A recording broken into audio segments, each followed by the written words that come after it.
Hello guys, আমি তমালিকা রয় বলছি। আশা করি আপনারা সবাই ভালো আছেন, আমিও ভালো আছি। এটা ছিল কক্সবাজারের চতুর্থ দিনের ব্লগ। তো সকালবেলা আমরা গিয়েছিলাম হচ্ছে একটু বিচে, মানে পানিতে ভিজেছি, স্নান করেছি, মানে মজা করেছি আর কি সবাই মিলে। তো ওই মজাটা লাস্টে মানে আমি 15-20 মিনিট মনে হয় পানিতে ছিলাম, তার চেয়েও একটু কম হবে। আমার জ্বর উঠে গিয়েছিল।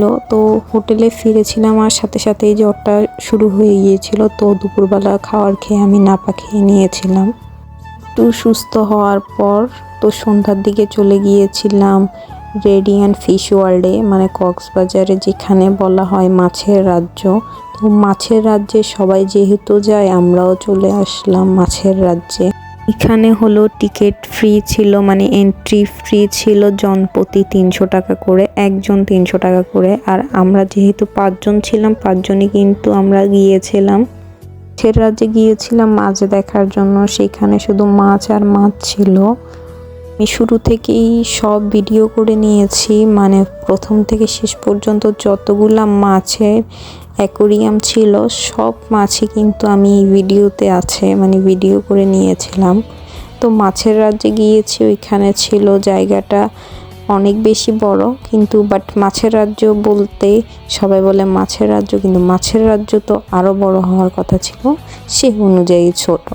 এইখানে হচ্ছে অনেক ধরনেরই মাছ আছে, মাছগুলোর নাম আমি জানি না, বাট ওইখানে আলাদা আলাদা অ্যাকোরিয়ামের পাশে নাম লিখে দিয়েছিল।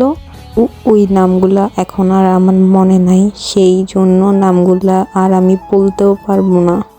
এই অ্যাকোরিয়ামটাতে ছিল ক্যাটফিশ, পৃথিবীতে স্বাদুপানির সবচেয়ে বড় মাছ। এই অ্যাকোরিয়ামটাতে মানে আসলেই অনেক বড় একটা মাছ ছিল। ওর এইখানে দেখলাম সবাই ফিডার দিয়ে মাছকে সবাই পানি খাওয়াচ্ছিল। তো আমিও একটু খাওয়ানোর চেষ্টা করলাম। তো এক ফিডার পানির দাম ছিল ওখানে 20 টাকা। আমরা পানি খাইয়েছি, সেজন্য আমাদের থেকে আলাদা করে 20 টাকা নিয়েছে। মানে এখানেও টাকা দিতে হয়েছে, মানে কি একটা অবস্থা, জায়গায় জায়গায় টাকা দিতে হয়। তো আমি পুরো এক ফিডার পানি মাছকে খাইয়েছি। এখানে একটা মজার বিষয় হয়েছিল কি জানেন, আমি যখন ফিডার দিয়ে পানি খাওয়াচ্ছিলাম, আমার পাশে একজন ছিল মহিলা, উনি আমাকে বলছিল যে আমাকে একটু ফিডারটা দিবেন, আমি পানি খাওয়াবো। তো উনি হচ্ছে আলাদা করে আর ফিডার নিয়ে মানে টাকা দিয়ে পানি খাওয়াতে চায়নি, হয়তো বা উনি মানে ছবি তোলার জন্য বা ভিডিও করার জন্য আমার থেকে মানে ফিডারটা নিয়ে খাওয়ানোর ট্রাই করছিল, আর এটাই করছিল। আর আমিও দিয়েছিলাম ওনাকে ফিডারটা, তো উনি বাকি পানিটা খাইয়েছিল। এখানে আমি কিন্তু সব অ্যাকোরিয়ামেরই একটু একটু করে ভিডিও নিয়েছি, যেহেতু ভিডিওটা অনেক বেশি বড় হয়ে যাবে, তাই আমি বেশি করে আর নিয়ে অল্প অল্প করে সব দেখাচ্ছি। এখানে ছিল অনেক ধরনের মাছ। অ্যাকোরিয়ামের পাশে ছিল মানে পোস্টার, মানে ওখানে কি কি মাছ ছিল ওইগুলো দেখিয়েছিল, বাট আমার মনে নাই। এখানের ডেকোরেশনটাও কিন্তু অনেক বেশি সুন্দর ছিল, মানে বেতের সিস্টেমের ডেকোরেশন ছিল। এটা ছিল মানে ছবি তোলার প্লেস। ফিশ ওয়ার্ল্ডে ঢুকতেই কিন্তু ফটোগ্রাফার দিয়ে ছবি তোলে, মানে যারা গ্রুপ যাবেন তাদের একটা ছবি তুলবে। তো আমরা গিয়েছিলাম আর আমাদেরও ছবি তুলেছিল, মানে যারা এন্ট্রি নেয় সবারই ছবি তোলে গ্রুপের, যারা যারা যাবেন তাদের। তো ওখানে যখন ঢুকবেন তখন আপনাদের ছবিগুলা মানে ছোট কম্পিউটার বা প্রজেক্টর হিসেবে মানে সিস্টেমের আছে, ওখানে দেখাবে ছবি। আমরা ঢোকার পরও হচ্ছে হয়তো বা আমাদের ছবিগুলো দেখিয়েছে, কিন্তু আমরা বিভিন্ন জায়গায় ব্যস্ত থাকাতে মানে ছবি তোলার জন্য, ভিডিও করার জন্য, কিংবা মানে ওখানে মাছগুলা অ্যাকোরিয়ামের মাছগুলো দেখার জন্য আমরা আর আমাদের ছবিগুলো দেখতে পাইনি। হয়তো বা আমাদের ছবিগুলো অন্য কেউ দেখেছে, যেমন অন্যদের ছবি আমরা দেখেছিলাম। আমরা যতবারই মানে ওখানে প্রজেক্টরের দিকে তাকিয়েছিলাম ততবারই কিন্তু আমাদের ছবি দেখতে পাইনি, নদের ছবি দেখেছিলাম আমরা। এই জায়গাটা কিন্তু অনেক বেশি অন্ধকার ছিল, আর এইখানের অ্যাকোরিয়ামগুলো অনেক বেশি ছোট ছোট ছিল। মাছগুলো যেহেতু ছোট ছোট ছিল, সেজন্য অ্যাকোরিয়ামগুলো হয়তো বা ছোট ছোট দিয়েছে। এইখানে হচ্ছে একটা ঝর্ণা ছিল, ঝর্ণায় দাঁড়িয়ে সবাই ছবি তুলছিল। হচ্ছে অনেকক্ষণ দাঁড়িয়ে থাকার পর এখানে ছবি তোলার জন্য জায়গা পেয়েছিলাম।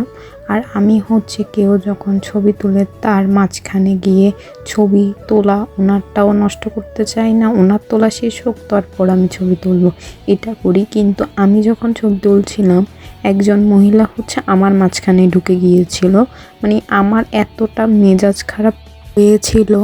এগুলা কিন্তু শামুক ছিল, মানে ছোট ছোট শামুক, কিন্তু অনেক ধরনেরই শামুক ছিল।